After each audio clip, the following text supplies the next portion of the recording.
एकदा क्रीडमानस्ते, दूसरी बोल दी है। एकता गृहदासीषु यशोदानंद गेहिनी, कर्मांतर नियुक्तासु निर्ममंथ स्वयं दधि। यानि यानि इह गीतानि तद्बाल चरितानि च, दधि निर्मंथने काले स्मरन्ति तान्यगायत। यहाँ पर बड़ी सुंदर कथा सुना रहे हैं सुखदेव भगवान। कह रहे कि एकदा गृहदासीषु यशोदानंद गेहिनी, एक बार क्या हुआ, घर की दासियों को सारी दासियों को भगवान ने अलग, यशोदा मैया ने अलग अलग कामों में लगा दिया और लगा करके, और इसके बाद स्वयं भगवान के लिए दधि मंथन करना प्रारंभ कर दिया।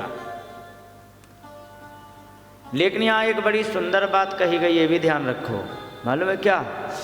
यहाँ पर एक बात ये कही गई है बड़ी सुंदर कि यहाँ पर यशोदा मैया ने जिस समय दधि मंथन प्रारंभ किया तो भगवान की, सुखदेव भगवान कह रहे हैं कि सुनो, यानि यानि इह गीतानि, हे राजन परीक्षित, जो जो मैंने यहाँ तुम्हें कथाएं सुना दी हैं, तत्बाल चरितानि च, तत् माने वही वाले बाल चरित्र जो भगवान के हैं, तो दधि निर्मंथने काले, दधि मथते समय, स्मरंती, स्मरण करती हुई, तानि अगायत, उनको गाती जा रही हैं।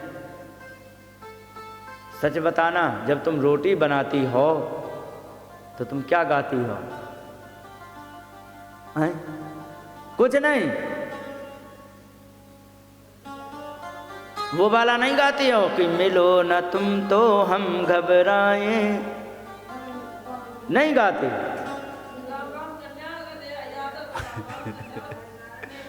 एक बार की बात सुना तुम्हें। एक बार मैं वृंदावन में परिक्रमा में लगा रहा था, वृंदावन की। उस समय बढ़िया था, एकादशी थी।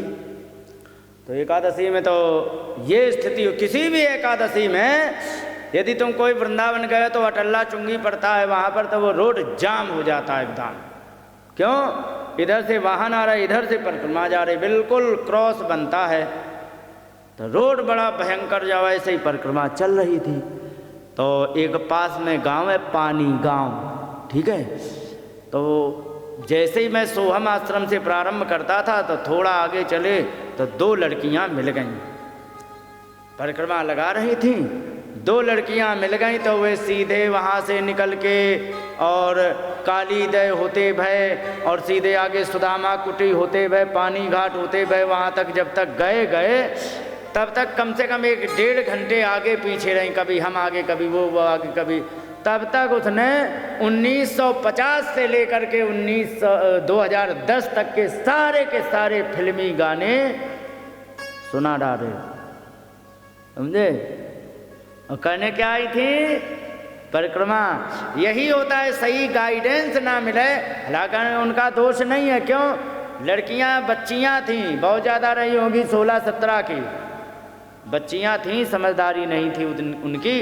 लेकिन सही गाइडेंस ना होने के कारण यहाँ भगवान के कीर्तन गाने चाहिए। उन्होंने 1950 से लेकर के और तब तक के, और ये घटना भी लगभग 2010-11 की रही होगी, तो सारे गाने सुना डाले साहब। मैं निकला गड्डी लेके, उत्थे चोर आया, चिपका लो फेविकोल से, सारे गा दिए। तू चीज बड़ी मस्त मस्त, सारे उन्होंने सुना डाले। तो एक बात बताओ, जब परिक्रमा लगाने जो व्यक्ति ऐसा जाएगा तो भोजन बनाने में क्या गाएगा? भगवान का भजन या चिपका लो फेविकोल से? और एक बात और बता दें, इसके पीछे बड़ा विज्ञान है, सुनो।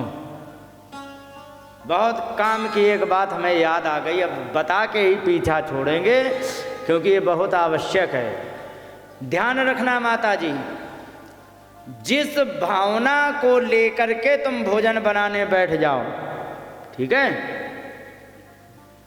जिस भावना से भर करके तुम भोजन बनाने बैठोगी, वो भावना का जो हार्मोन होता है ना, वो उस भोजन में चला जाता है, ठीक है।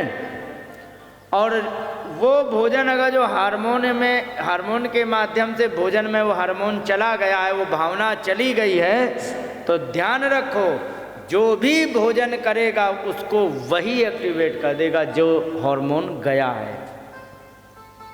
समझ गए? पहले हमारे यहाँ कहते हैं कि भोजन बनाते समय, दधि मंथन करते समय, आटा पीसते समय माताएं भजन गाया करती थीं।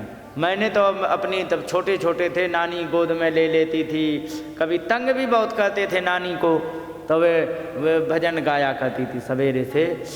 तो कहने का मतलब ये होता है, इसीलिए ध्यान रखो, हमेशा भोजन बनाते समय और परोसते समय कभी भी तुम्हारे मन में नेगेटिविटी नहीं आनी चाहिए, नहीं तो पूरे परिवार को ले डूबेगा। ध्यान रखो। हाँ हैं? अब अगर जो कोई बहुत दुखी हो, उससे भोजन कभी मत बनवाओ। ध्यान रखो, कि वो दुखी होगी, रोई रोई भोजन बनाएगी, जो खाएगा वो रोएगा। और एक सुनो सावधानी, बहुत विचित्र सावधानी बता दें, मैंने अनुभव किया, बुला लिया घर में, महाराज हमारे घर में भोजन कर लेना, ठीक है माता आपके यहाँ पधारेंगे, आइए आइए। ये कौन है? अनीता है? कौन है? अच्छा जो भी है, आओ पधारो। तो बुला लिया, आजा आओ महाराज हमारे यहाँ भोजन, ठीक है तुम्हारे यहाँ भोजन करने आएंगे, और थाली सामने रख दी। अब वे अपने दादा से लेकर के खुद के जमाने तक के सारे दुख रो डाले। अब ईमानदारी से बताओ, वो भोजन खा के तुम्हारी काएं काएं सुने? सच बताओ, सच बताना। तो वो भोजन का सीमा नाम है तुम्हारा ही, ओ थैंक यू विराजो। तो ये बताइए, वो भोजन में तुम काएं काएं सुनने आया है या कोई भोजन करने आया है? मेरे जीवन में हुआ, 2-4 बार लगाया, कहाँ आ गए हम, इससे तो बिना खाए रह जाए तो अच्छा है। ध्यान रखो। अच्छा, पतियों के बाद पतियों की भी सेवा ऐसी करनी चाहिए। कैसे? पति आया है थक के, पत्नी का सबसे बड़ा धर्म क्या है कि पति थक के आया हो, मात्र एक क्षण में उसकी थकावट दूर करे। फॉर्मूला बताएं? फॉर्मूला बताएं कैसे एक क्षण में दूर हो जाएगा? जब जान लीजिए कि पति आने वाला है, मान लो सपोज दैट 5 बजे आ जाएंगे पति, तो उस मात्र 4:45 बजे तक तुम्हारा सारा मेकअप हो जाना चाहिए। मजाक नहीं कर रहा हूँ, हाँ तो मैं मजाक लग रही है, ये शास्त्र की बात बता रहा हूँ। हाँ समझ गए, मजाक नहीं है। और आ करके कितने भी घर में लड़ाई झगड़ा या महाभारत का 18 दिन का युद्ध हो गया हो, उससे मिलो तो पहला इंप्रेशन मुस्कुराते हुए होना चाहिए। और मुस्कुराते हुए होने के बाद मुस्कुरा के जल दो, चाय दो, जो भी दो। इसके बाद भोजन करेगा, आया है थका हुआ, भोजन कराइए मुस्कुरा के, पता लगे कि कुछ नहीं है। और इसके बाद जब भोजन कर ले, 2-4 मिनट आराम कर ले, तब तुम अपना माथा पटको कि हमारे साथ ये हो गया वो या वो हो गया। अब क्या हुआ, तुम जैसे ही बेचारा एक तो दिन भर का मारा हुआ आया, ठीक है, और तुमने क्या किया, आ करके बुरो से मुँह बना के उसके सामने खड़े हो गए। वो आया कि घर में शांति मिल जाए, यहाँ उससे ज़्यादा शांति मिली। आदमी पागल हो जाएगा कि नहीं? प्यासा व्यक्ति कहाँ जाएगा? प्याऊ के पास। और प्याऊ ही सूखा पड़ा हो तो उसको परेशानी होगी कि नहीं? दिन भर का थका हुआ व्यक्ति घर में आएगा शांति के लिए, और यदि पत्नी ने मुस्कुरा के सम्मान कर दिया, सारी थकावट भूल गया। अब अगर जो तुमने उसके आते ही आते या झगड़े की बात बता दी या बुरों से मुंह बना के बैठ गए, तो ध्यान रखो उसको टेंशन हो जाएगी। और जिस समय भोजन देखा है कि कोई भोजन करते जा रहे हैं, ले ले ले ले ले मटर पनीर की सब्जी खा लो, लो लो लो लो लो सब्जी खाओ। अब कहते हैं सास ने हमारा ये कर दिया, देवरानी ने हमारा ये कर दिया, लो लो लो लो थोड़ी एक रोटी और खा लो। फिर इसके बाद वो लड़के बच्चे हमें बड़ा तंग करते, कैसे क्या करें, लो लो लो एक रोटी और खा लो। फिर इसके बाद बताओ उधार लेने वाला वो रोज़ हमारे प्राण पीता है, हम क्या करें बताओ। ईमानदारी से बताओ, रोटी खिला रहे या गोबर, बताओ ना, सच है कि नहीं। तो गृहिणी बहुत बड़ी वो होती है, इसीलिए लक्ष्मी बोला जाता है गृहिणी को, समझ गए। कहते कि व्यक्ति कहेगी पति आदर नहीं करता, अरे आदर वो कहाँ से करे, तुम आदर करने लायक छोड़ो। और फिर एक और चुटकुला सुना देते हैं। एक लड़के ने कहा, अरे तुमको मैं रानी बना के रखूँगा घर में, तुम आ जाओ मेरे घर। उन्होंने कहा, अरे वाह एक्सीलेंट, रानी बनने को मिलेगा। और आते ही 4 दिन के बाद बेचारे को गधा बना दिया। वे रानी बनना चाहती हैं, जिसकी रानी बनना चाहती उसे गधा बना रखे हो। तो गधा की पत्नी रानी होती कि गधी होती है? रानी बनना है तो पहले उसको राजा का सम्मान तो दो, तब तो तुम रानी बनोगी। उसे गधा बना रखे खुद रानी बनोगी, ये कैसे कॉम्बिनेशन बैठेगा।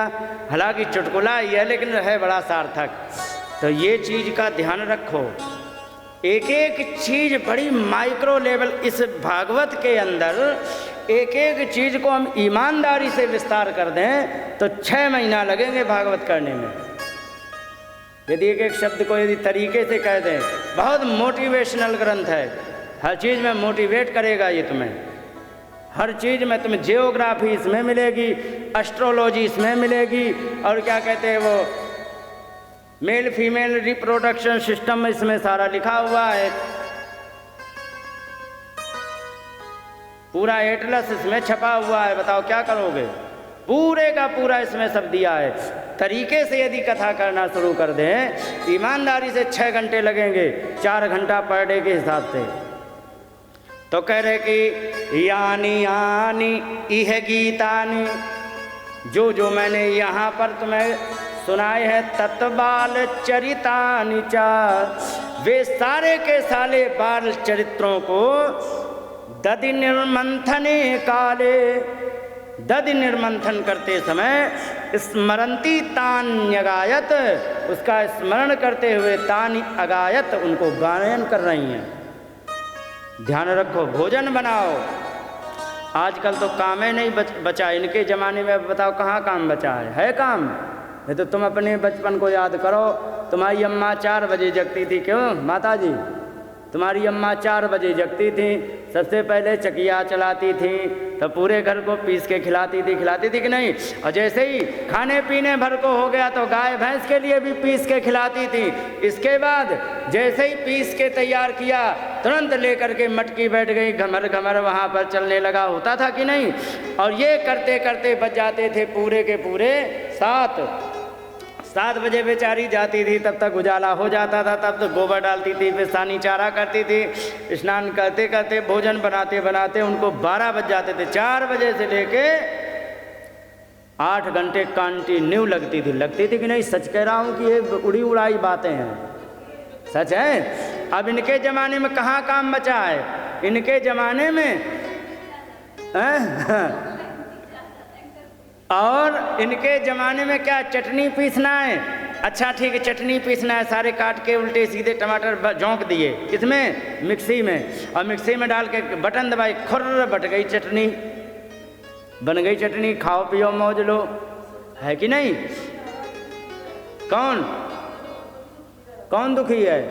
देखो अब मैं तुम्हें बता दूं, साधन हो गए तो क्यों दुखी है, और साधन नहीं है तो क्यों नहीं दुखी है। असंतोषी व्यक्ति कभी भी जीवन में खुश नहीं हो सकता। कौन सा? असंतोषी व्यक्ति। और संतोषी व्यक्ति जीवन में हमेशा प्रसन्न रहेगा। और सुनो, जिसके घर में जितना अधिक काम होगा, फिजिकल वर्क ज़्यादा होगा ना, तो सारी बीमारियां दूर होंगी। ये पढ़ाती हो ना, आपने एक बीमारी सुनी होगी, PCOD, polycystic ovarian disease. Reason क्या है? एक्सीलेंट, दे दिया जवाब, बैठे। हाँ, अरे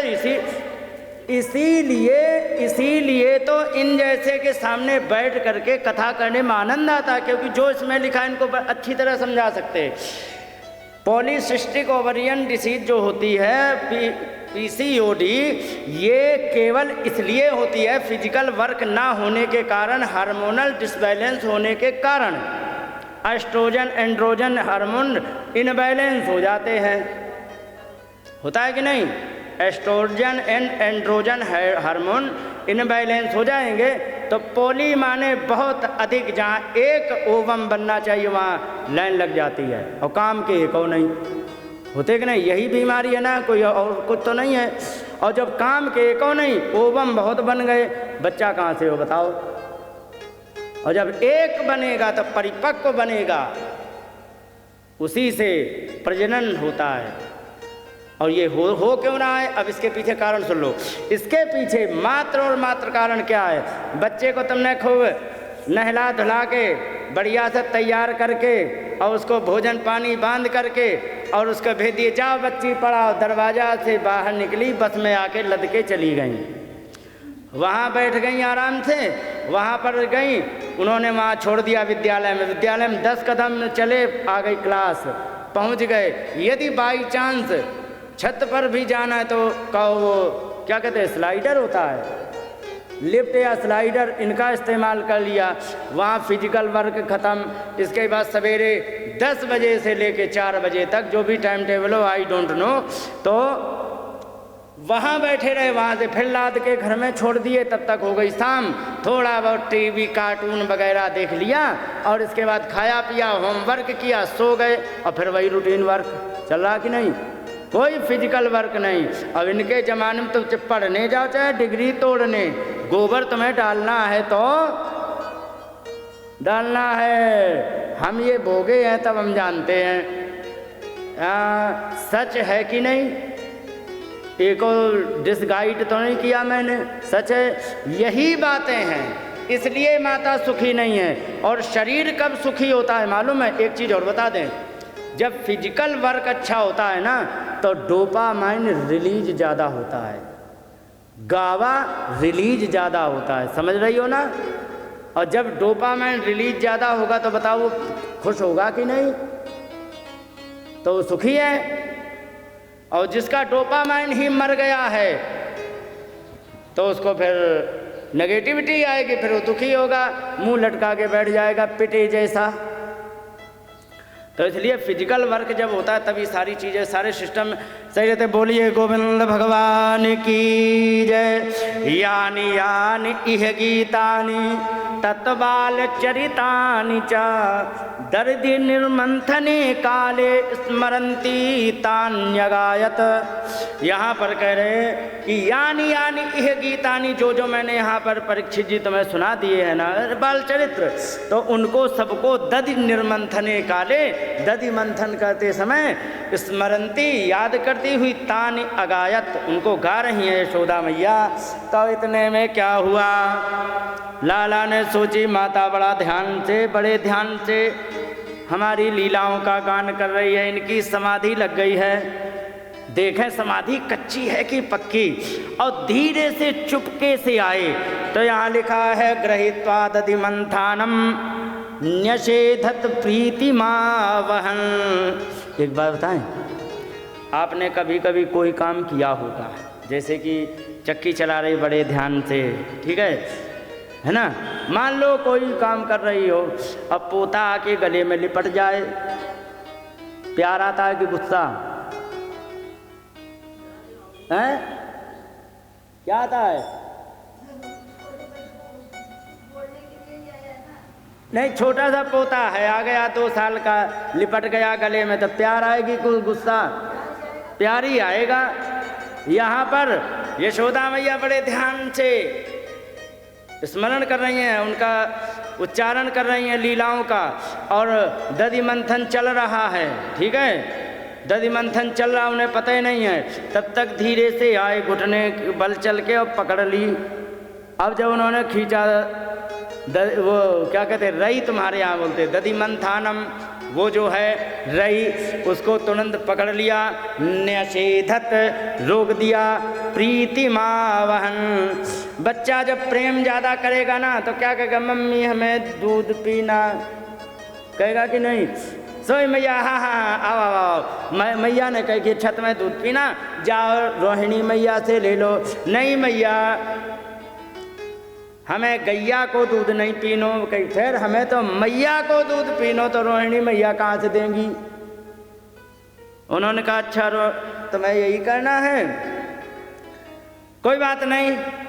यहाँ पर माता ने तमंकमारूण पपायत्सनम स्नेहं श्रुतम सस्मित मीक्षति मुखम, बड़े प्रेम से गोद में उठा लिया खड़े खड़े। अच्छा एक बार तुम बताना सीमा जी, ये बताओ, हाँ हाँ सुनो, पहले सुनो फिर बताना, नहीं तो कौन सा यहाँ कोई एग्जामिनेशन चल रहा है कि तुम्हारी मार्किंग कट गई। सुनो, अच्छा ये बताओ, रई जो होती है कितनी बड़ी होती है?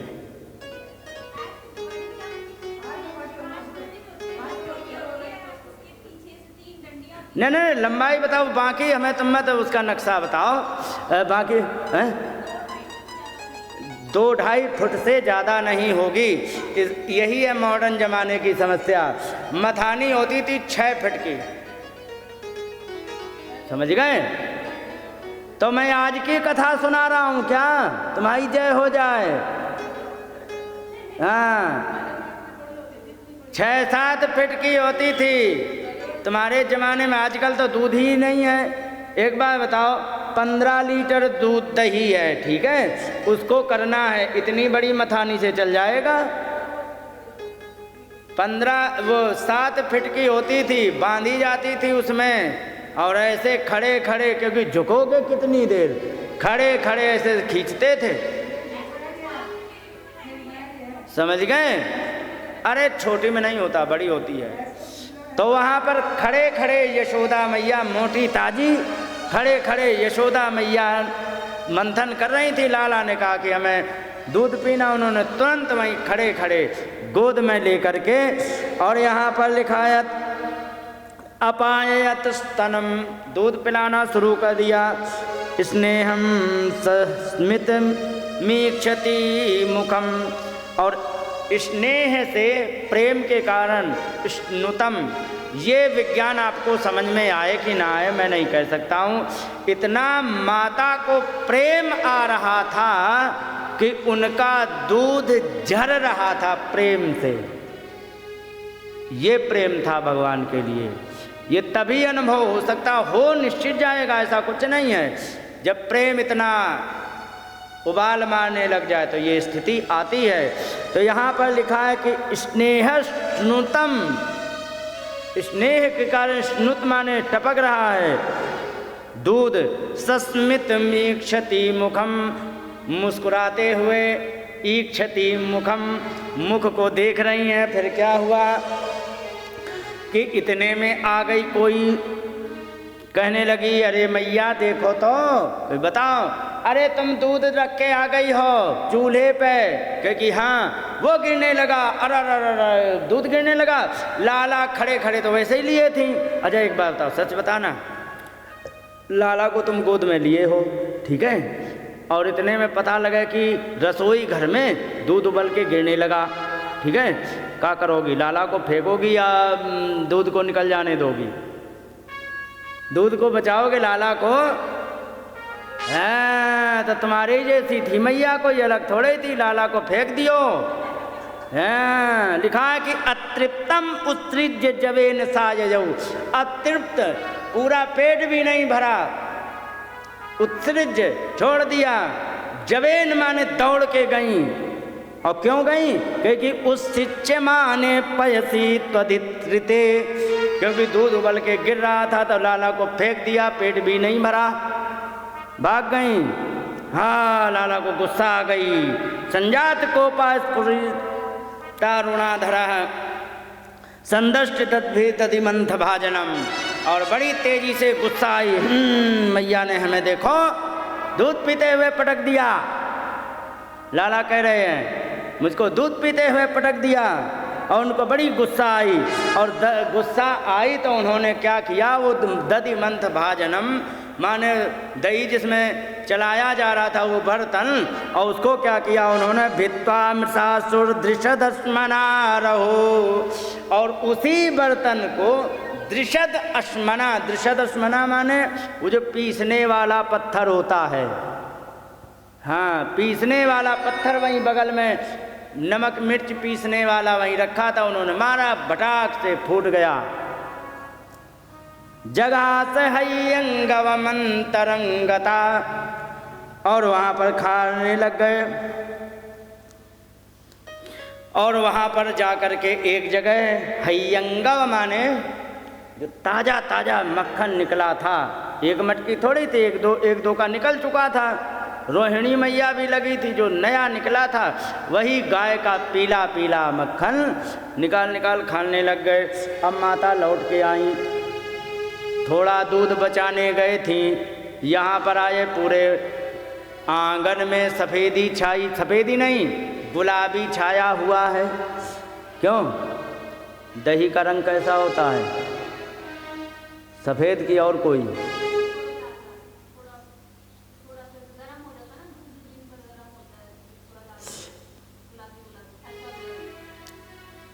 39वां कार्यक्रम कर रहा हूँ। सीमा जी तुम पहली ऐसी मिली हो जिसने एकदम करेक्ट जवाब एक वाक्य में दे दिया, क्योंकि आज तक कोई जवाब इसका करेक्ट नहीं देता है। सच में जब दिन भर सुबह 8 बजे से 4 बजे तक गर्म होगा तो वो हो जाएगा गुलाबी, और वही वाला भरा था, बिल्कुल सही जवाब है, तो वही भरा था तो उन्होंने फोड़ डाली, एक की 10 मटकी हो गई, पूरे आंगन में दही दही। माता ने जिस समय देखा, अरे राम राम, और यहाँ पर कहा है स्फुरितारुणाधरा, गुस्से में होंठ फड़फड़ाने लग गए। हाँ, और है कैसे? अरुण अधरा, लाल लाल ओंठ है। एक बात बताएं, लाला कालो कालो, लेकिन ओंठ लाल लाल, वाह। हाँ, इस प्रकार से उन्होंने, और वहां पर जाके उतारे गोपी सुनृतम पयः पुनः प्रविष्ट संदिश्य च दध्य मत्प्रपम भग्नम विलोक ससुतस्य कर्म तत् जहात तम चापि न तत्र पश्यति। इसके बाद वहाँ पर देखा कि अरे राम राम, यहाँ फूटा पड़ा है मटका, लेकिन चारों तरफ देखा दिखाई नहीं पड़ा, गया कहाँ? ऐसे ऐसे करके देखा, नहीं मिले। तो वहाँ पर जा कर के उन्होंने जब ध्यान से देखा, अच्छा वो है, पोजीशन क्या बताई सुखदेव जी ने मालूम है? यहाँ पर लिखा है कि उलूखलांघ्रे रूपरि व्यवस्थितम। उलूखल जानते हो? हाँ, ऊखल, ऊखल के ऊपर, उपरि व्यवस्थितम, ऊखल के ऊपर चढ़ा हुआ है लाला। मैया ने देखा, और मरकाय कामम ददतः शिचि स्थितम। जो शिचि माने जो सीके होते हैं ना, उसको संस्कृत में शिचि बोलते हैं, तो उसमें जो रखा हुआ मक्खन था उसको मरकाय कामम ददतः। कामम का मतलब है इच्छा अनुसार, जितना खाना उतना खाओ, ऐसे दे रहे, जितनी मर्जी होती हुई लेते जा रहे हैं। इसके बाद हय्यंगवम चौर्य विशंकिते क्षण, यहाँ हय्यंगव माने माखन की चोरी कर रहे हैं, इसलिए थोड़े सावधान इधर उधर चक्कर मकर भी देख रहे हैं। विशंकित ईक्षण, चोरी कर रहे हैं तो इसलिए विशंकित ईक्षण, चक्कर मकर देखते भी जा रहे हैं। हाँ, और इसके बाद निरीक्ष पश्चात सुतमागत मत शनई, और इस प्रकार से देखा तो शनई माने धीरे से वहीं किनारे पे खड़ी होकर के तमाशा देखने लग गई। यहाँ भंडारा चल रहा, माता तमाशा देखते हुए मुस्कुराती जा रही है। अच्छा लाला, और देते देते अब इतने में क्या हुआ कि भगवान ने एक बार देख लिया, अरे मैया आ गई, पीछे खड़ी है, और देखा कैसे कि तामात्यष्टिम प्रसमीक्ष सत्वरम, उन्होंने देखा मैया तो आई वो तो ठीक है, लेकिन आत्यष्टिम डंडा लिए हैं, अरा फिर क्या होगो। और जैसे ही देखा तो प्रसमीक्ष सत्वरम, जल्दी से ततो वरुह्यात पससार भीतवत, इतने में वह तुरंत कूद पड़े और पससार माने दौड़े, भीतवत डरे हुए की तरह। और इसके बाद गोप्यन्वधावन नयमाप योगिनो क्षेमं प्रविष्टुम तपसेरितं मनः, गोपी पीछे पीछे, लाला आगे आगे। सुखदेव भगवान फिर सचेत कर रहे कि सुनो ये कौन है, कही कि ये वो हैं यम अवाप, जिनको प्राप्त कर पाते हैं ना, योगी लोग जिनको नहीं प्राप्त कर पाते हैं। प्रवेष्टुन तपसेरितं मनः, और जिनको योगी लोग मन में ध्यान लगा करके भी जिनको नहीं पा सकते हैं, वो परमात्मा प्रेम के वशीभूत होकर के यशोदा मैया के आगे आगे जा रहे। यशोदा मैया डंडा दिखा के पीछे से दौड़ती जा रही पकड़ने, और इस प्रकार से जब पकड़ने गई तो वहाँ पर ऐसे ही तुलसीदास जी भी सचेत करते हैं। जब भी कोई विचित्र कथा आती है, जैसे ये सुखदेव जी बार बार सचेत कर देते हैं, सुनो ये वो परमात्मा है जिनका मन में स्मरण करते हुए योगी लोग नहीं पाते। यही ऐसे ही वो भी सचेत करते कि निगम नीति शिव ध्यान न पावा, ताहि धरी जननी हठ धावा। जिनका निगम न इति ऐसा नहीं है, इसका ये भी स्वरूप नहीं, कैसा तो पता ही नहीं कैसा है, वो परमात्मा को माता पीछे पीछे दौड़ती हुई जा रही हैं, और लाला आगे आगे राम जी भाग रहे हैं, और माता कह रही आ जाओ लाला भोजन करो, वे भगे चले जा रहे हैं। जरा सोचो, जो योगी लोग जिनको नहीं पा पाते हैं उसको परमात्मा प्रेम के वशीभूत होकर के उनके आगे आगे भागते हैं, भक्तों को खेल खिलाते हैं। समझ गए? इस प्रकार से इन्होंने भी सावधान किया। क्षमं प्रवेष्टुम तपसेरितं मनः, जैसे कि वे नहीं प्राप्त कर पाते हैं योगी लोग उस परमात्मा के पीछे, गोपी अन्वधामन, गोपी भी पीछे पीछे दौड़ पड़े, लगे रहो। इस प्रकार से यहाँ पर उन्होंने जब देखा तो कृतागसं तं प्ररुदन्त मक्षिणी कसन्तमंज मषिणी स्वपाणिना उदीक्षमाणं भैवविवलेक्षण हस्ते गृहीत्वा विषमन्यवागुरत। कहने लगे सुखदेव जी, क्योंकि अपराध किया था, कृतागसम अपराध किया था, मैया यशोदा ने पकड़ा है, दौड़ाया है और पकड़ लिया उन्हें, तो अपराध किया था, तो अपराध करने पर डर रहे हैं और रोने लग गए। और यहाँ पर रोने लग गए तो कसंतम अंजन मषिणी स्वपाणिना, कसंतम माने आँखों को मल रहे हैं, लेकिन अंजन माने काजल के कारण, मषिणी माने काली काली आँखें हो गई। हिंदी पढ़ी हो कि केवल अंग्रेजी? मसी माने क्या होता है? मसी माने हैं? अरे वाह, एक्सीलेंट। तो मसी शब्द का मतलब स्याही होता, तो मषिणी मतलब स्याही वाली आंखें हो गई।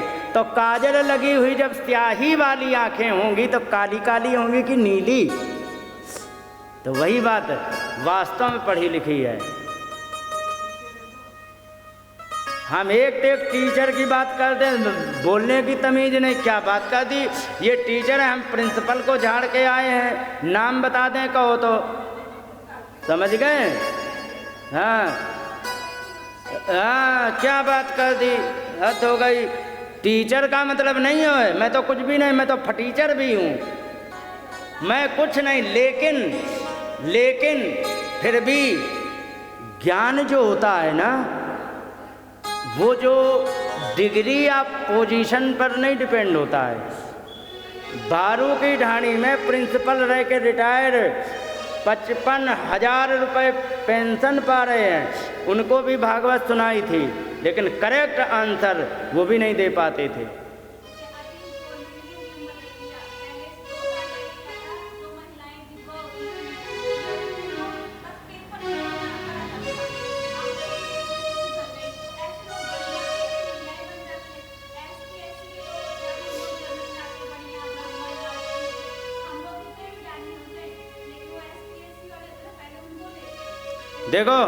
देखो इस जगह कहीं गड़बड़ी है, बता दें कैसी। देखो, योग्य पुरुष को यदि ऊपर बैठाओगे तो योग्य व्यक्ति जब शासन करेगा तो योग्यता सिखाएगा। अब मूर्ख को राजा बना दो। एक बार तुम्हें कथा सुनाएं, ठीक है। एक बार क्या हुआ, पक्षियों में मीटिंग हुई, ठीक है। हाँ, उन्होंने प्रेस कॉन्फ्रेंस करी, मीटिंग करी, कहने लगे ऐसा करो, अपना राजा बताओ। हम सबके देखो, जानवरों में शेर राजा है, मनुष्यों में राजा होते ही हैं, पक्षियों का कोई राजा डिसाइड नहीं है, डिसाइड करो। उन्होंने कहा अच्छा, क्योंकि बात ठीक कही तुमने। तो वहाँ पर मीटिंग हुई, उसमें कौआ, मोर, चिड़िया, गौरैया तमाम प्रकार के आ गए और उल्लू भी आया। तो ऐसा करो, कहीं सुनो, उल्लू को बना दो तुम, क्या राजा, उल्लू को राजा बना दो। कौआ ने कहा वो तो सब ठीक है, उल्लू को तो तुम राजा तो बना दो। राजा किस लिए होता है कि रक्षा करने के लिए। एक बार बताओ, इसे दिन में दिखता है? कहे कि नहीं, जब इसे दिखता ही नहीं है तो रक्षा हमारी क्या करेगा, समझ गए। तो दिखना भी तो चाहिए रक्षा के लिए। तो जब मूर्ख आदमी ऊपर बैठेगा तो नीचे सारा मामला गोबर गणेश हो जाएगा। अब अगर शिक्षित व्यक्ति ऊपर बैठेगा ना, लिखा है अपूज्यायस्त पूज्यन्ते, जहाँ पर अपूज्य व्यक्ति पूज्य बन जाता है तो वहाँ बड़ी दुर्दशा होती है, दुर्भिक्ष होता है, धर्म का नाश हो जाता है। इतना समय नहीं सारे श्लोकों का अर्थ करने का, वो तो कहीं और का है। तो कहने का मतलब है कि अयोग्य व्यक्ति यदि ऊंचे पे बैठेगा तो सत्यानाश ही करेगा, समझ गए।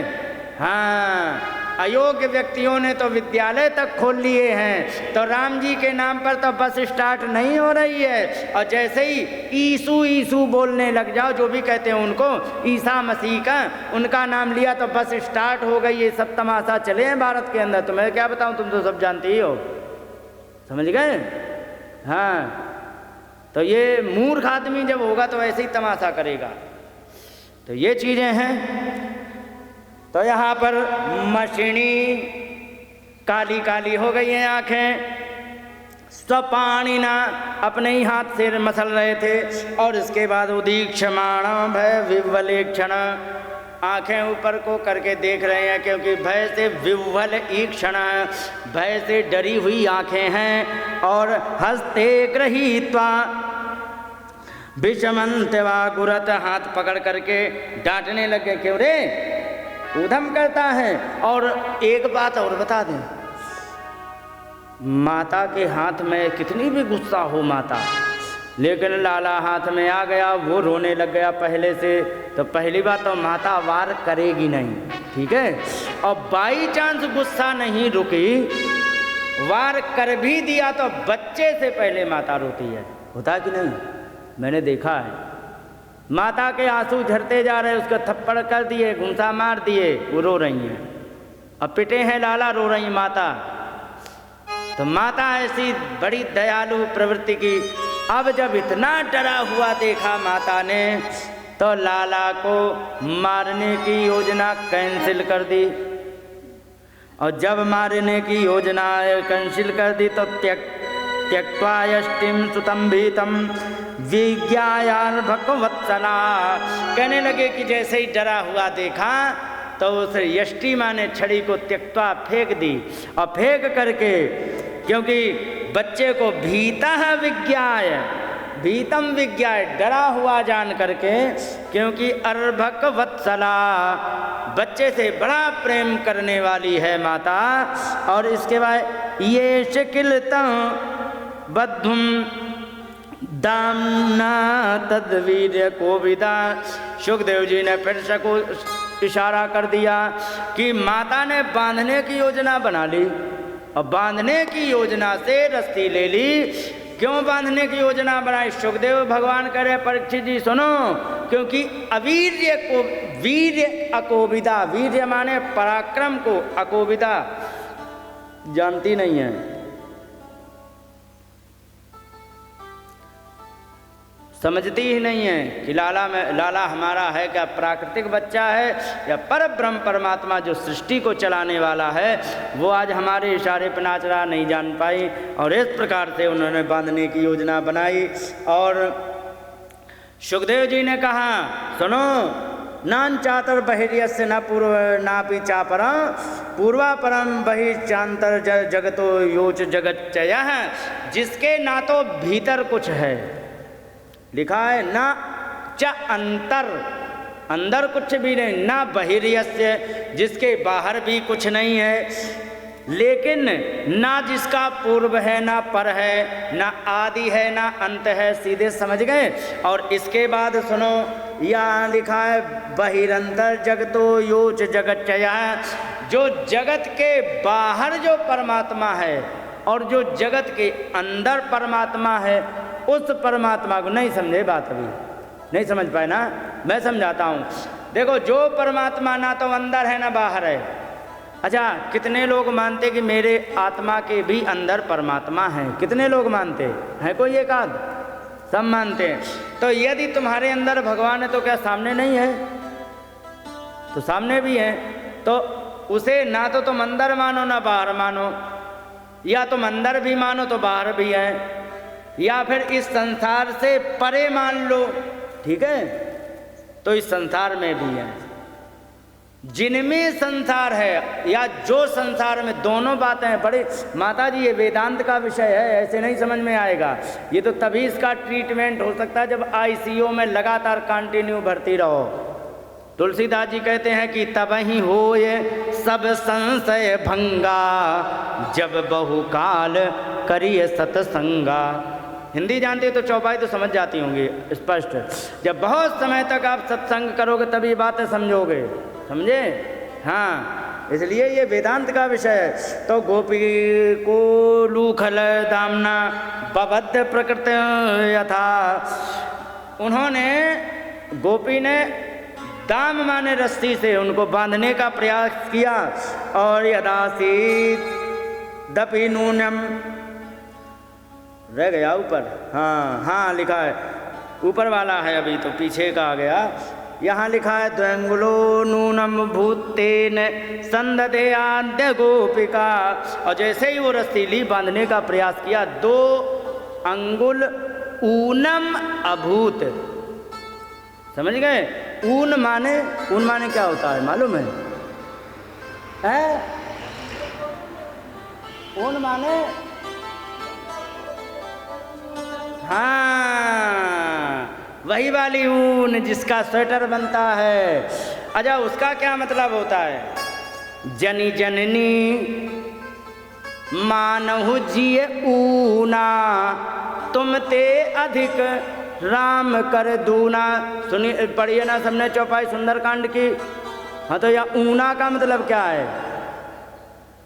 हाँ, यही है। हिंदी समझना बड़ा कठिन है। ऊना, ऊन का मतलब होता है कम। ऊन मतलब कम। जैसे कि 30 में 29 को हिंदी में क्या कहते हैं? 29 का मतलब जानती हो? एक कम।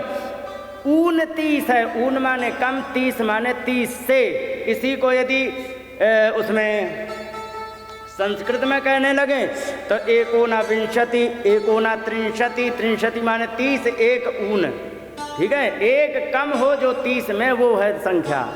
एक कम हो जो 20 में, वो है 19। ऊन 20 होता है, सही में आता है। एकोना विंशति, समझे? तो ये द्वे अंगुल नूनम अभूत, 2 अंगुल रस्सी छोटी पड़ गई। और जैसे ही छोटी पड़ी तो दूसरी रस्सी गांठ ली उन्होंने, और जैसे ही दूसरी बांधी, यदासी तदपि नूनम तेनान्यदपि संदधे, जैसे ही वो छोटी पड़ गई तो तेन अन्यम संदधे, दूसरी लेके और जोड़ दी। लो फिर बांधने का प्रयास किया तो या तदापि तद द्वयंगूलम न्यूनम तद, और वो भी जो जोड़ी वो भी छोटी पड़ गई। और तद आदत्त बंधनम, फिर उन्होंने दूसरी रस्सी ले ली, उसको भी जोड़ी, फिर छोटी पड़ गई। लो हर बार 2 अंगुल रस्सी छोटी पड़ जाए। और जैसे ये देखा तो इस प्रकार से एवं स्नेहादामनी यशोदा संदत्यपि गोपी नाम स्मंती नाम स्मयंती नाम विस्मिता भवत, और जो गोपियाँ थीं वो मुस्कुराने लग गई। यशोदा मैया कह रहे क्यों हंस रही है, तूने ही बिगाड़ा इसको, हमारे लाला को। माता बांधे वो बंधे नहीं, माता तंग हो रही हैं। तो अगर जो अगल बगल की खड़ी हो ना जो बहुत प्रेम करने वाली, तो मुस्कुराती हैं, देखो मैया को क्या तंग कर रहे हो छोटो सो लाला। और जैसे ही गोपी ने तंग किया, मुस्कुराना शुरू किया, यशोदा मैया कहने लगी तू ही बिगाड़ रही है मैं छोरा को। वे मुस्कुराने लग गई। और बड़ा आश्चर्य हुआ कि क्या बात है, इतना प्रयास कर रहे हैं लेकिन बंद क्यों नहीं रहे। क्योंकि वे एक बात भूल गई हैं।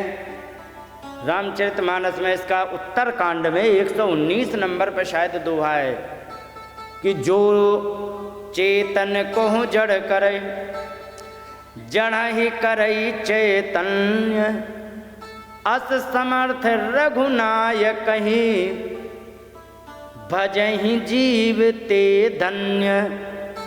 जो चैतन्य को जड़ कर दे और जड़ को चैतन्य कर दे, वो सामर्थ्य उस परमात्मा में है जिसको वो बांधना चाहती है। तो परमात्मा, वहाँ गोपियाँ देख रहे हैं कि वे मोटे हो नहीं रहे हैं और रस्सी बांधे तो कम ही पड़ती जा रही। क्या मतलब है? तो उसका मतलब यही है कि वो रस्सी को समेट दे रहे। परमात्मा है भाई, वो तो कुछ भी कर सकते। और इस प्रकार से जब देखा तो माता इतनी परेशान हो गई, बार बार रस्सी दौड़ के लाती हैं, जोड़ती हैं, फिर बांधती हैं, फिर छोटी पड़ती, फिर दौड़ के लाती, फिर जोड़ती, इतनी परेशान हो गई। तो यहाँ पर बताया है, कहाँ गया, हाँ, स्वमातु शून्य गात्रायाम विस्तृत कब्र अंबर सृजः। कह रहे हैं कि यहाँ पर क्या हुआ कि उनका कब्र माने होता है जूड़ा, ठीक है। जूड़े में लगे हैं फूल, वो बिखर गया, ज़्यादा काम करे तो बाल लपेट लेते खुल जाता है ना, तो जूड़ा खुल गया। और माला जो स्त्रग माने माला थी वो भी विस्तृत बेकार हो गई इतनी मेहनत करने में। और दौड़ दौड़ करके अब 1.5 कुंटल की इनकी तरह ज़्यादा आना जाना, फास्ट मूवमेंट किया तो शून्य गात्रा, पसीना पसीना हो गई। और जब भगवान ने देखा कि इतनी पसीना पसीना हो गई हैं, तो भगवान ने दृष्ट्वा परिश्रमम कृष्ण, भगवान ने जब देखा कि माता बड़ी परेशान हो गई हैं, तो कृपया शीत स्वबंधने।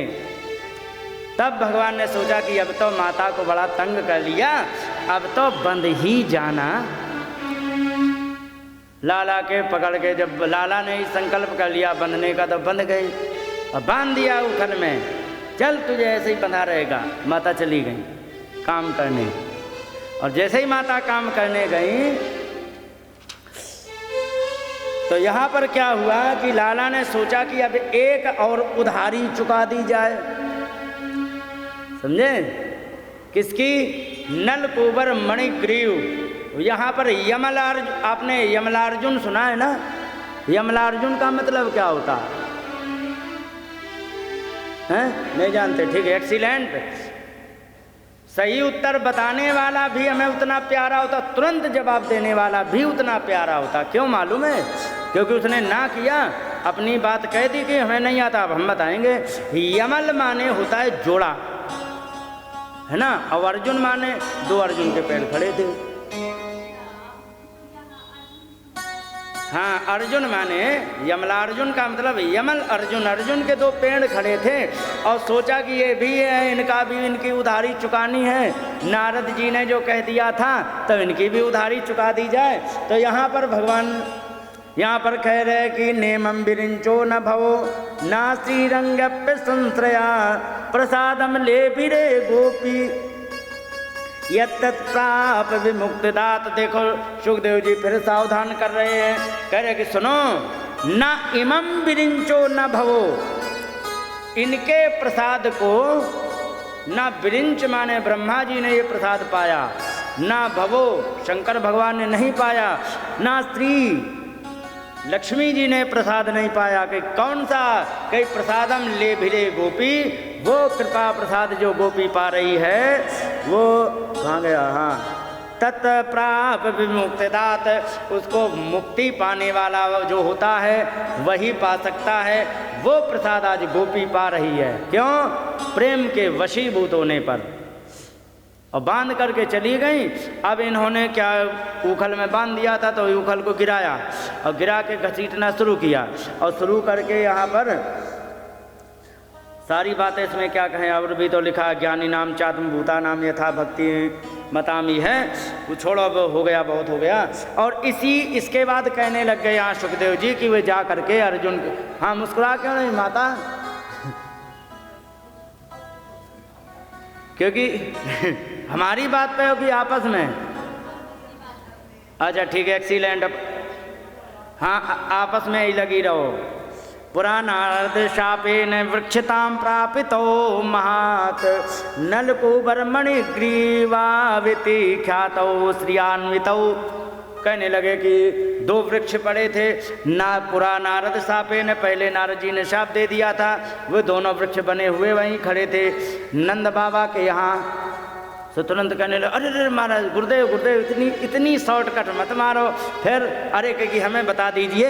यहाँ पर कहने लगे कथ्यताम भगवान ने तत्तयो शापस्य कारणम, हे भगवान ये बता दे उनके शाप का कारण क्या था। सुखदेव जी ने तुरंत वहाँ देखो भगवान की। अच्छा एक बात है, परीक्षित जी को जहाँ पर कोई जैसे ही शॉर्टकट निकलना चाहते हैं ना सुखदेव, तो तुरंत पूछ लेते हैं, क्यों? क्योंकि उनके घर की कहानी है, भगवान उनके घर में रहे हैं, दादाजी पर खूब कृपा की है, तो सारी बात को विस्तार से पूछ रहे हैं। महाराज कथ्यताम भगवान ने तत्तयो शापस्य कारणम, उन दोनों को जो शाप मिला था उसका कारण बता दो। और यत्तद विगर्हितम कर्म ये नवा देवर्षि तमः, कहने लगे कि क्या अपराध कर दिया था जो कि देवर्षि नारद जी ने शाप दे दिया।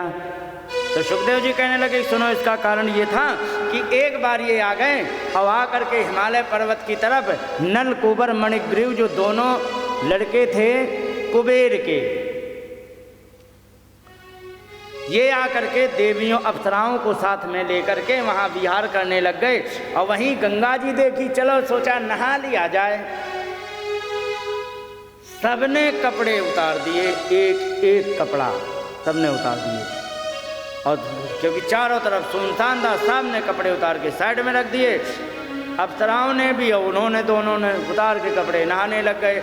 इतनी देर में यहाँ पर लिखा है, कहाँ गया, और ऐसे नहीं थे। वारुणी मदिराम पीत्वा मदा घूर्णित लोचनई, वारुणी नाम की मदिरा पी ली थी और मद से आघूर्ण, नशे में आघूर्ण माने आंखें घूम रही थी, ऐसे ऐसे कर रहे थे चारों तरफ, और घुस गए पानी में, नहाने लग गए, मौज मस्ती करने लग गए।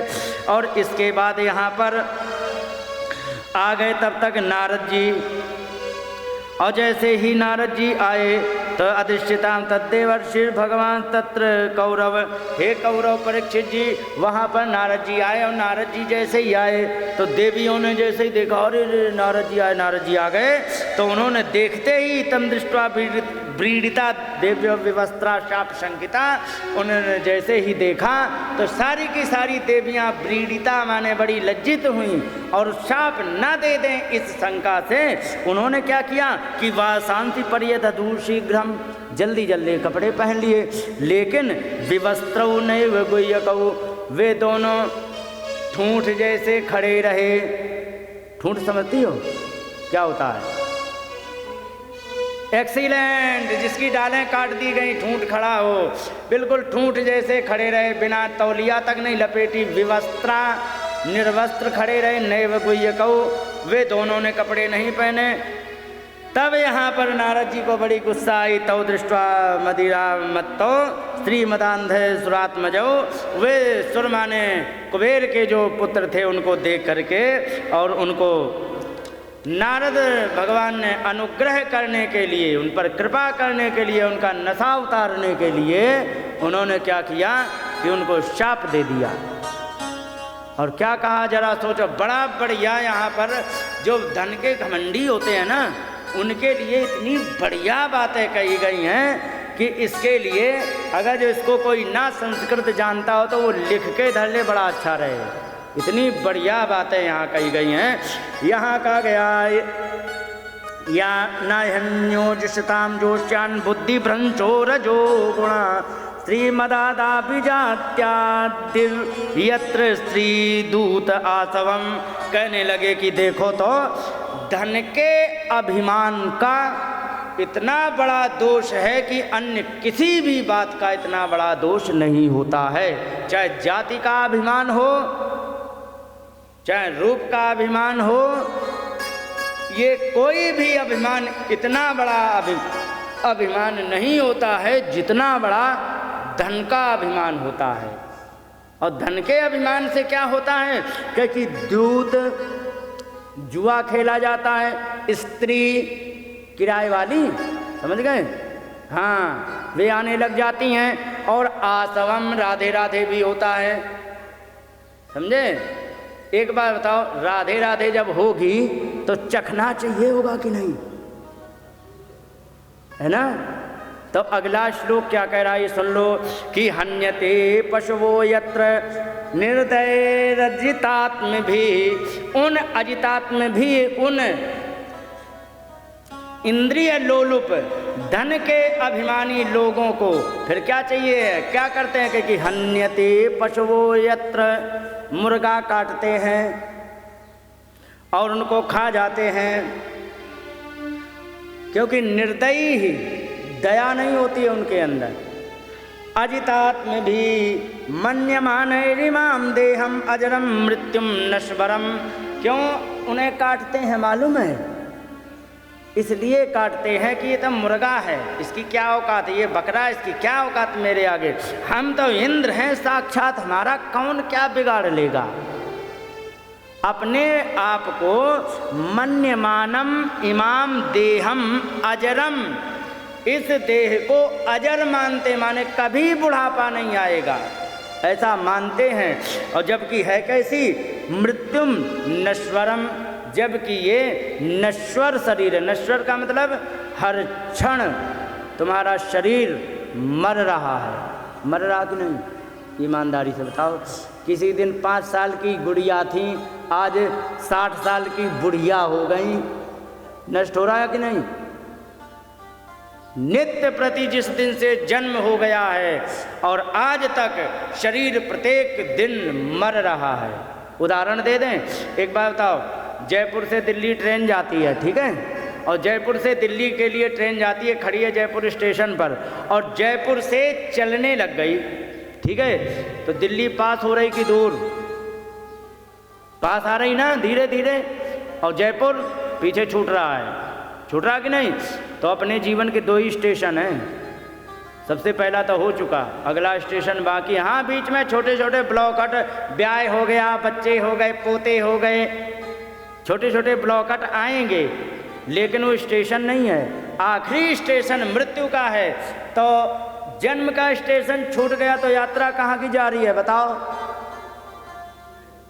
तो हर क्षण ये शरीर मर रहा कि नहीं। और एक बात और बता दें, आज तक, हाँ, और एक बात और नारद जी कह रहे हैं कि देव संगीतम अप्यंते कृमिविट भस्म संगीतम भूत दुख तत्कृते स्वार्थम किम वेद निर्योयतः। भले ही ये देवता के समान शरीर है, मनुष्य का शरीर है कि नहीं, देवता के समान है, क्योंकि सेंटर में खड़े हो, ठीक है, चाहो तो तुम नीचे चले जाओ, चाहो तो तुम, है कि नहीं, ऐसा है। देव संगीतम, देव जैसा शरीर है, लेकिन अंत में है तो आउट ऑफ, विदाउट गारंटी का तो है ना, आउट ऑफ वारंटी अलग हो गया, विदाउट गारंटी है ना, कितने दिन चले कोई पता तो है नहीं। और इसका है क्या, अंतिम क्या बनेगा, क्रीमी। अगर जो मान लीजिए कोई जा रहा हो रास्ते में, अमरनाथ कोई गए नहीं गए, अमरनाथ गए नहीं गए, अमरनाथ की पहाड़ियाँ 3-3 किलोमीटर गहरी हैं, ठीक है। अब अगर जो बाई चांस पैर फिसल के आधा किलोमीटर नीचे गिरेगा, क्या दशा होगी। ऐसे दिल के टुकड़े 1000 हुए, एक इधर गिरा और एक होगा कि नहीं, तो वहाँ से कोई निकाल के लाएगा, मर गया वो, तो वहाँ पर जब पड़ा रहेगा तो क्या अंत में बनेगा, कीड़े पड़ेंगे, और कीड़े से खत्म, वही कहा कृमि। और मान लो सियार ने खा लिया तो अगले दिन राधे राधे कराएगा कि नहीं खेत में कहीं। तो विट माने मल, भस्म। और अगर जो कहीं घर में राधे राधे हो गए कोई, तो जा करके राम नाम सत्य है धर के चले जाएंगे और एक जगह जा करके जलाएंगे कि नहीं। तो भस्म संगीतम, अंतिम क्या बचेगा, या कीड़े पड़ेंगे, या कुत्ता सियार का मल बन जाएंगे, या तो भस्म।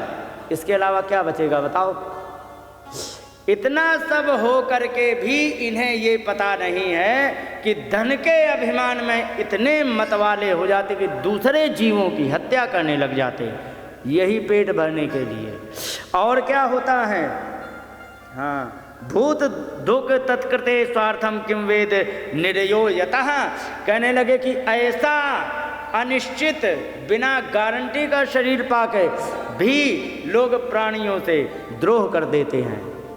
कहते ना कि तुम्हें हम देख लेंगे, कहते कि नहीं। और उससे लौट के पूछ लिया जाए कि तू हमें क्या देखेगा, शीशा देख जाके, समझे। लेकिन शीशा भी सबको नहीं दिखाई पड़ता ना। तो ऐसा व्यक्ति फिर प्राणियों से द्रोह करता है, और द्रोह करके ये भी नहीं जान पाता कि उसका असली स्वार्थ क्या है, शरीर से क्या किया जा सकता। और जो वो जान नहीं पाता है, फिर क्या निरयोयतः, इसी से फिर नरक की प्राप्ति करा लेता है। बुरे कर्म करेगा नरक मिलेगा कि नहीं। तो निरयोयतः, निरय माने नरक होता है, उससे नरक मिलता है। और जिस शरीर का आज तक यही नहीं पता लगा पाए हैं हम आज तक कि ये शरीर है किसका। नारद जी कह रहे हैं कि देहा किमन्नता तु स्वम निषेक्तुर्मातुरेव चा मातुः पितुर्वा बलिना क्रेतुरग्ने सुनोपि वा। ये देह हमारा यही पता नहीं है कि किसका है। पिताजी अपने कहते हैं कि ये मेरा शरीर है, कहते ना ये मेरा बच्चा है। और एक अन्न देने वाला अन्नदातु, जो अन्न देता है, वो कहता है ये तुम मेरे अधीन हो। और इसके बाद मातु, माता कहती है मेरा लाला है। पितुर्वा, पिता कहते हैं मातु पितुर्वा, माता का पिता जो होता है। माता के पिता कौन होता है, नाना। नाना भी दावा ठोकते हैं कि लाला आ गए हो तो हमारी बिटिया ना होती, तुम लल्लू कहाँ से आ जाते, और तुम नहीं आते तो तुम्हारा अधिकार मुझ पर है, मेरा अधिकार है तुम पर। और बलिना, कोई पकड़ ले गया डंडा मार मार के गौशाला में छोड़ दिया, पहले अच्छी तरह सेवा की, चल गोबर डाल। बेचारा गोबर डालना जैसे ही आया सोई देख के काँप गया, चल चारा डाल। तो बलवान व्यक्ति यदि उठा ले जाता तो वो कहता कि तेरे तुझ पर अधिकार मेरा है। और क्रेतु, कोई खरीद लेता है। अग्नि है, अग्नि कहती है हमारे लिए है। और सुनो पिवा, कुत्ता कहते लाला कहिएगा जो तुम वैसी जगह मर गए तो हम ही खाएंगे नोच नोच। तो कौन है इस शरीर का असली मालिक। पिताजी कह रहे थे ये हमारी बिटिया हैं, अब बिटिया का कर दिया ब्याह है। पति कह रहे ये हमारी हो गए लाला, तब लाला कह रहे कि ये हमारी मम्मी हैं। पोता हो गए, वे कह रहे हमारी दादी, तुम किसकी किसकी हो। जिसका आज तक ये पता नहीं लगा है कि ये है किसका, उस पर इतना बड़ा घमंड कि तुम जीवों को मारते हो, इतना बड़ा अभिमान, अन्याय करते हो। और इसके बाद असतासी मदान्धस्य दरिद्रम परमंजसा एवं साधारण देवम अव्यम को विद्वान चलो छोड़ो इसको छोड़ो। इसके बाद यहाँ लिखा है शास्त्री मदान्धस्य दरिद्रम परमंजसा, इसलिए इनकी आँखों पे चर्बी जो चढ़ गई है ना, उस चर्बी को काटने के लिए दारिद्र्यम परम अंजसा अंजना, अंजन मैंने काजल, इनकी आंखों में जो चर्बी चढ़ गई है इनको दूर करने की सबसे बढ़िया काजल है कि इनको गरीब कर दो, तब इनकी अकल ठीक आएगी। आत्मोपम्येन भूतानि दरिद्र परमीक्षते, अपने जैसा व्यक्ति दूसरे को समझता है। दरिद्र व्यक्ति जब अपने जैसा दूसरे दरिद्र व्यक्ति को समझता है तो फिर उसके दर्द को भी समझेगा। एक बार बताओ, जिसके कांटा ना लगा हो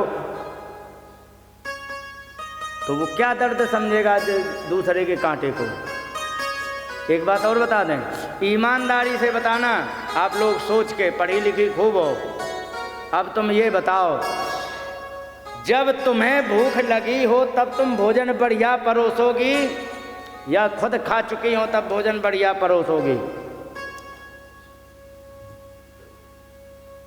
रिप्लाई समझे नहीं आई इनको? अरे तुम्हारी जय हो जाए।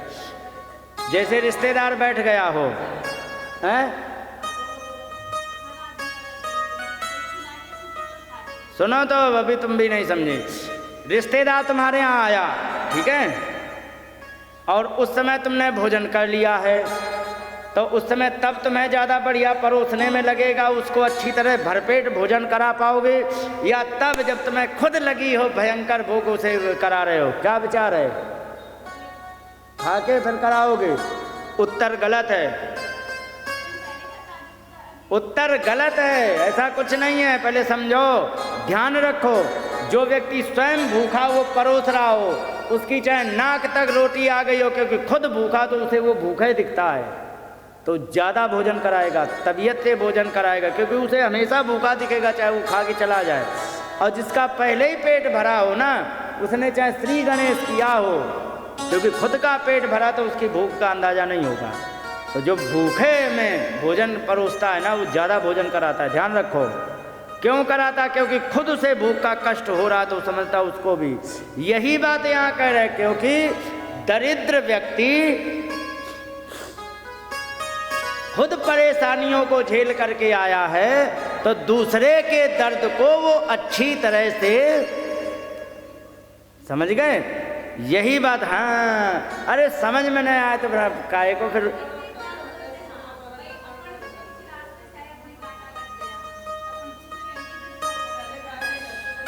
यही कह रहे हैं, बड़े ध्यान से सुनना पड़ेगा।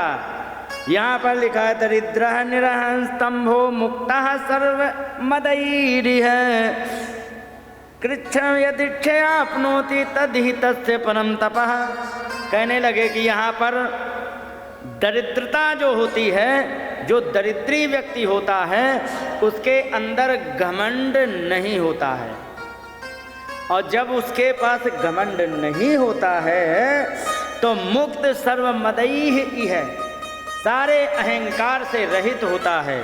और कृच्छ्रम यदृच्छयाप्नोति, यदृच्छया का मतलब होता है प्रारब्धवश जो भी कृच्छ्रम आपनोति कष्ट प्राप्त करता है, तद ही तस्य परम तपः, वही उसकी सबसे बड़ी तपस्या होती है।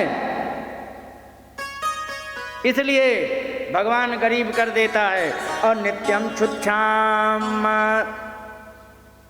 देहस्य दरिद्र नान्य कांक्षणा इंद्रियाण्यपि शुष्यन्ति हिंसामपि विनिवर्तते।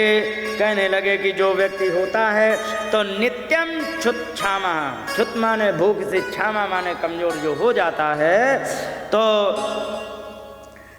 दरिद्रस्यान्न कांक्षणा, वो धन अन्न प्राप्त करने के चक्कर में जब घूमता रहता है तो उसकी, क्योंकि भूख मिट नहीं पाती है, तो सारी इंद्रियां उसकी शांत हो जाती हैं, और शांत हो जाने के कारण हिंसाम अपि विनिवर्तते, हिंसा से भी वो दूर हो जाता है। उसे सीधी आलू की सब्जी और रोटी मिल जाए पेट भर लेगा, वो मुर्गा मार के नहीं खाएगा। कौन? दरिद्री। और जब वो मुर्गा मार के नहीं खाएगा तो हिंसा आदि से रहित हो जाएगा।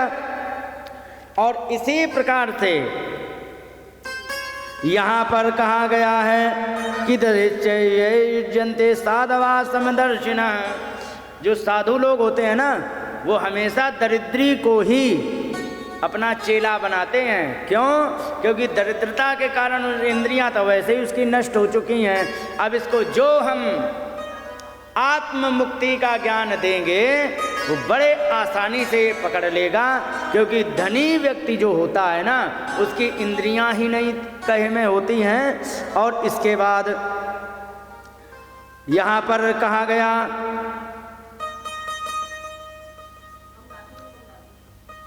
लेकिन आजकल कलयुग का ऐसा प्रभाव आ गया है क्या कि अगर जो कोई बाबा जी चेला भी बनाएगा ना तो बड़ा बढ़िया धनी को बनाएगा। मालूम है क्यों? क्योंकि बाबा को भी मुक्ति नहीं चाहिए और जो चेला आया है उसको मुक्ति नहीं देगा वो। और नाम क्या जोड़ देते हैं साहब कि हाँ साहब आजा तुम्हें भगवान से मिला देंगे, और जबकि भगवान से तो नहीं मिला देते हैं, उसकी जेब जरूर ठंडी कर देते हैं। माने बहाना करेंगे मुक्ति का और काम बनाएंगे अपना जेब ठंडा करने का। मतलब क्या निकला? कहीं पर निगाहें, कहीं पर निशाना, कहीं पर उसके ताक रहे हैं जेब की तरफ, और वास्तव में निगाहें क्या बता रही हैं, निशाना क्या लगा रहे हैं? यही बात है कि धन तो चाह रहे हैं लेकिन रास्ता मुक्ति, उपदेश मुक्ति का करेंगे। इसलिए यहाँ पर अतोर्हत स्थावरताम स्याता नैव यथा पुनः, इस प्रकार से अब तुम जाओ स्थावर योनि में जन्म लो, वृक्ष बन जाओ। और इस प्रकार से जब कहा तो उन्होंने हाथ जोड़े, महाराज क्षमा कर दो, हमसे गलती हो गई। और इस प्रकार से जब उन्होंने कहा तो वहाँ पर वृक्ष बन गए। उन्होंने कहा चलो चिंता मत करो, जब हाथ जोड़ रहे हो, क्षमा मांग रहे हो तो जाओ भगवान के घर के वृक्ष बनोगे और भगवान के स्पर्श मात्र से तुम्हारा कल्याण हो जाएगा। और जैसे ही स्पर्श मात्र से कल्याण होगा तो तुम अपने पिताजी के यहाँ चले जाना, जाओ तुम। और यहाँ पर अब सुखदेव आगे की कथा सुना रहे हैं कि सुनो, इतना जब हो गया, ये मैंने जो आपको बात बताई ये कारण था, अब यहाँ की तो सुन लो। क्योंकि बताओ गुरुदेव फिर क्या हुआ? तो क्योंकि फिर हुआ ये कि लाला ने जैसे खींचा, ऊखल का स्पर्श हुआ वृक्षों में हल्का सा लगाया, इतने में भरभराए के दोनों के पेड़ गिर पड़े। और जैसे ही दोनों पेड़ गिर पड़े वहाँ पर यहाँ लिखा है तत्र श्रिया परमया ककुभा स्फुरन्तौ सिद्धा उपैत्य कुजयोरिव जात वेदः कृष्णं प्रणम्य शिरसाखिल लोकनाथ बद्धांजलि विरजसा विदमुचतु स्म। कहने लगे कि बड़े ही चमकदार दोनों देव के पुत्र प्रकट हुए चमकते हुए। और जैसे ही दोनों देव चमकते हुए प्रकट हुए तो यहाँ पर कृष्ण को प्रणाम किया, हाथ जोड़ करके, और प्रणाम करके उनसे कहा कि तुमने हमारा कल्याण कर दिया।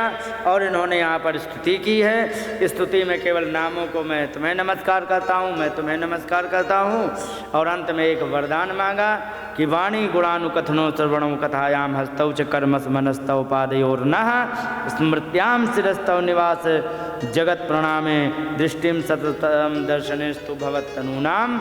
उन्होंने कहा कि मेरा ये वाणी जो है ना नित्य निरंतर आपके गुण कथन का वर्णन करती रहे।